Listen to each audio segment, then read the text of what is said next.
CD players, transports, not the hot topic these days. What was once the pinnacle of listening to music is now mostly a trend that is going into obscurity, completely shadowed by music streamers and, at the recent time, vinyl consumptions. CDs are no longer selling what they used to, even becoming harder to find at some shops. But believe it or not, for your boy here, physical media is the best way to listen to music. Investing, owning, and touching the physical copy brings you closer to what artists originally intended with this album. And CDs are my favorite way of listening to music. There is no hassle into changing sides. You can pause and play, and they need far less investment in cleaning and preservation. Yet, unfortunately, in past 10 years, science and effort behind creating and improving existing formulas of CD players have been really minuscule. Not many new exciting products appear on the market. Marantz, Cyrus, Technics were the one creating new exciting gear worth checking out recently. But one of my friends actually told me to take a look at new Audiolab transports. Audiolab? Certainly not a brand associated with CD players. I went to check them at my local resellers. I was so pleasantly surprised by the maturity of sound and exceptional richness in mids that I had to get me one of those things.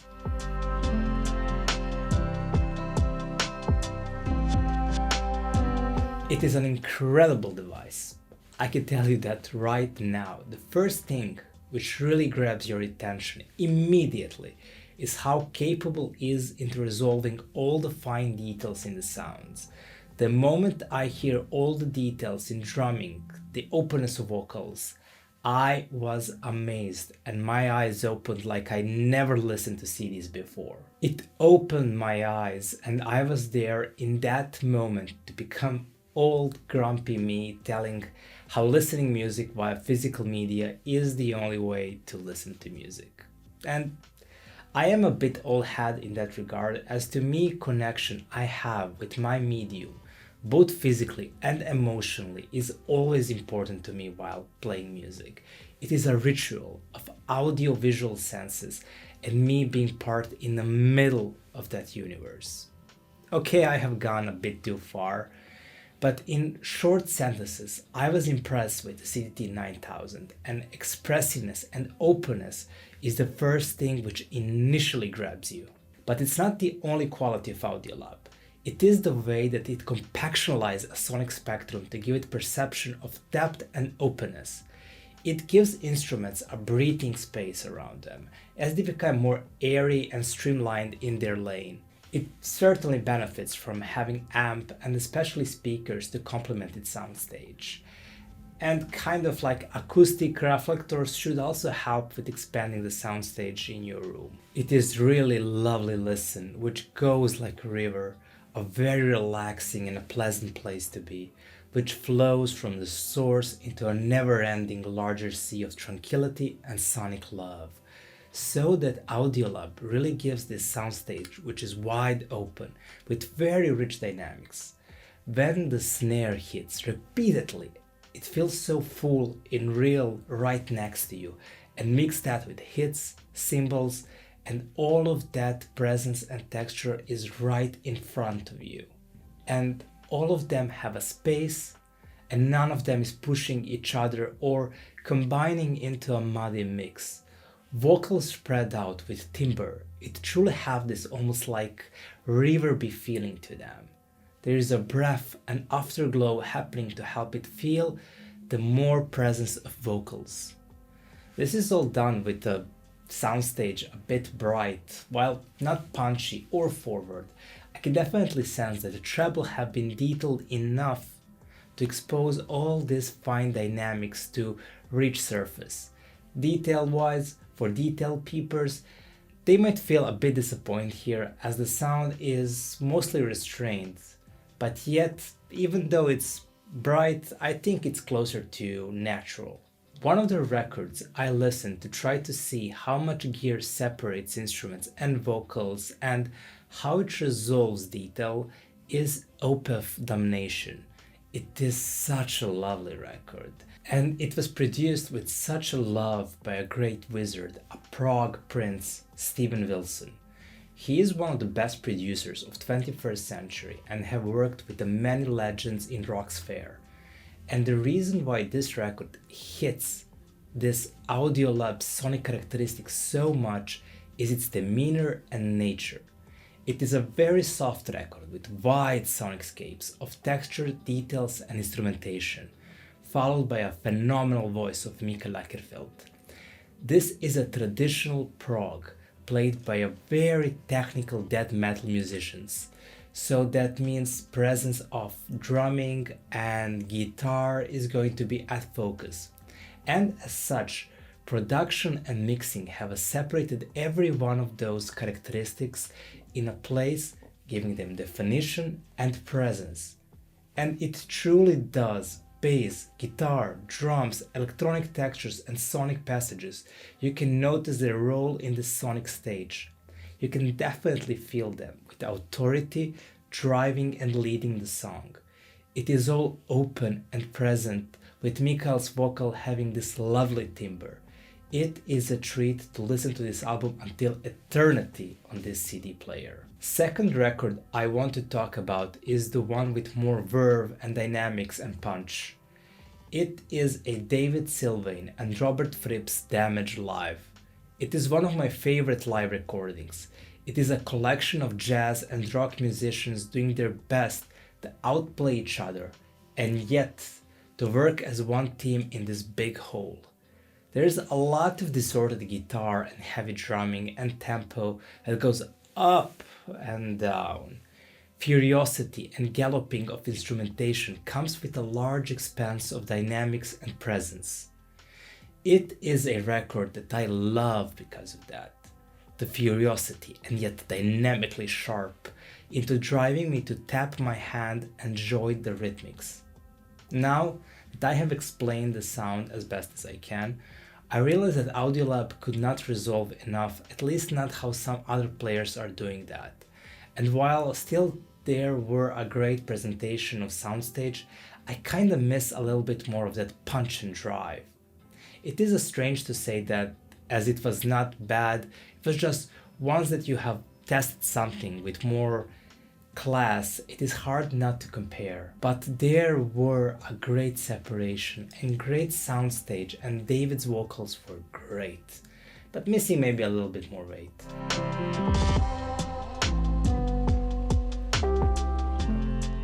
And that is a good segue into speaking about issues I had with this device. As while this device being great, it is not perfect, as there is no perfect hi-fi device, or I have not heard that one. And to best summarize the problems with this CD transport is that it is an Audiolab CD transport. And if you like the sound of Audiolab, you can easily skip this. But it is good to hear about problems to get a full picture. I always felt it to be a little bit too reserved, as it is truly wonderfully open and airy, but that comes at a cost. It does not show the deepest reach and mostly, unfortunately, doesn't have enough punch and drive to rhythmically care to create live and punchy sound. The biggest problem is being bass. This is a far removed from a dark bass heavy sound as it gets. Depending from your speakers and your amp that you pair it with, it can never create that commanding agile bass.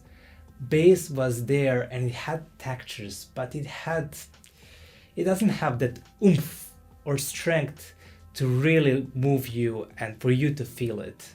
It lacks that double bass hits, which gives them the structure and drive. I always felt it does not move me enough. All of these are preferences and it can be helped by proper mixing of things. But reality is that this is a rich, airy device that does not care that much about creating earth-shaking sounds. For dynamic reach, you might not even notice this, if not comparing it to other devices directly.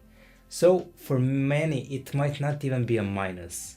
But the bass is a thing of preferences. You might have zero problem with this, as soundstage richness are just incredible well structured, and they might grip you so much you'll forgive its lack of bass.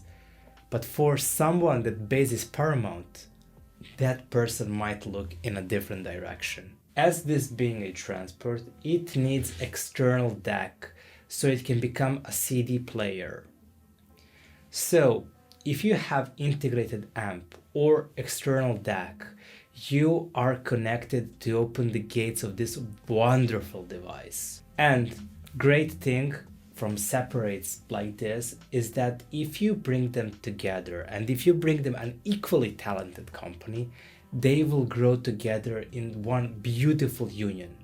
So as you update DAC and this transport is very talented and high quality, so you can follow it really easily. So the ceiling of what this device can become is really high. Even with 200 euros external DAC or good DAC in an integrated amp, it sounds amazing. Just imagine how it will sound with 1,000 to 2,000 euro DAC. It will give it a transcendental value to this transport. So think that there is a great upgrade path and a future when you buy this device.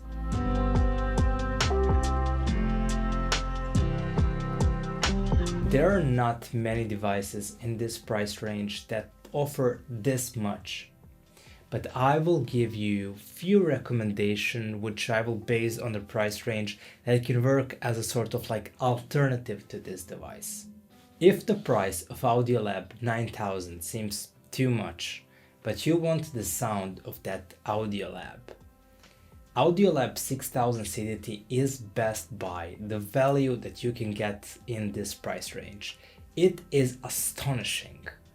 I totally see how 9000 shows deeper and bigger soundstage, how instruments are more rounded and present. There is far more details and texture on a soundstage. But Audiolab 6000 CDt is 3 times more cheaper and it delivers around 80% sound of elder brother. This is a must buy, as this could easily be your first transport CD player and you will be blown away by the silver disc in your possession. And when you realize CD cost far less than vinyl and you don't get the hype of turntables and you enjoy yourself a comfortable listen, you will have this big grin that will last for a long time while you listen to this CD player. Pro-Ject DS2 Transport is also an amazing device. There is a toss-up between Audiolab or this for a budget transport king, and it falls down to your tastes mostly. It is more expensive than Audiolab 6000, but significantly less expensive than 9000. It brings very neutral sound. It is not spacious or open as Audiolab, but there is a far better bass and more focus on tonality and dynamics. It is a good alternative, and in this price point you can also find 7000 CDt, but to me Pro-Ject offers just a tad bit more, even though it is all a preference thing. 7000 CDt is an awkward brother of 9000 and 6000. It offers a little bit more than younger brother, as everything that was good in 6000 now only add a little bit more. Noticeably better thing is a better aluminium casework, which drastically removes vibration from a motor, and better optical drive, and also a CD tray. I think here I kind of underplayed some really good points of Audiolab 7000 CDT, and that is the inclusion of CD tray. If you're in a market of buying a CD transport CD player, it's always good to look at those that have a CD tray, as it is cut the vibration significantly, plus it is far more reliable than a slot-in mechanism. So it's a great thing that it actually inherited the CD tray from a 9000 CDT. Also a good thing is OLED display, which also inherited from a 9000 CDT. It's far better than the one LED display with just numbers that you have on a 6000 CDT. Now let's speak about an equal or better, and that is Cyrus CDt. It is a bit more expensive device, but a legendary device with a legendary pedigree. If you can overlook the very outdated design, you get a very capable machine. The strength of Cyrus lies in how well-rounded it is. When you listen to it, unless pitting it against much expensive gear, there is not much fault in what it does as a transporter. It is a device that extracts a lot of details from travel and creates a very rhythmical presentation that's also very musical.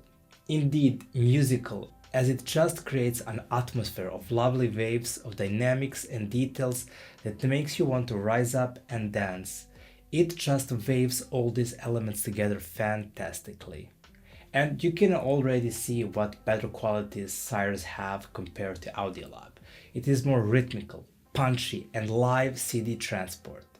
It is a completely different experience from Audiolab.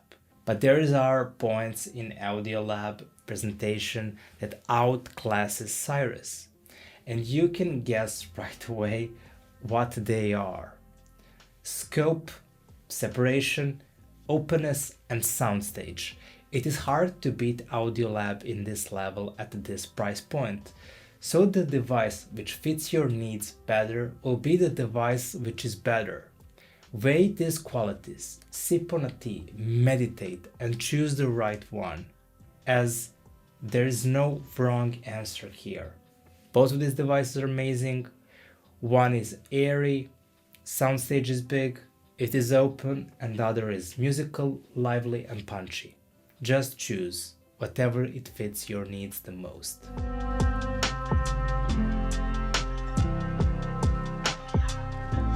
This great transport, which comes in a great aluminum casing that limits vibrations significantly and can serve you as a digital hub, as it can play wide variety of files via USB-A, is also an almost endgame CD transport. Well, actually, why not? Maybe it is an endgame transport CD player for you.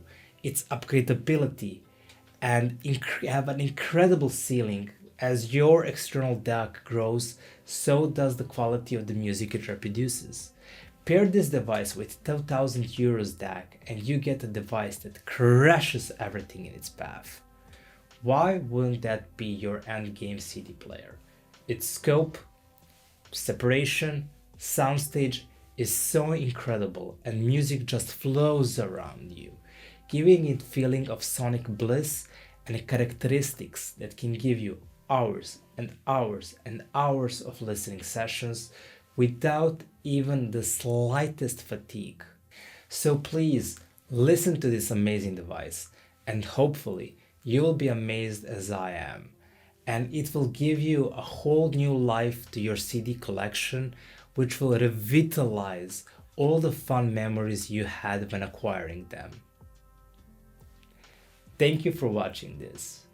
Hopefully you enjoyed it, and if you want to support me and this channel, please like, subscribe, or donate via Patreon. All the best, bye!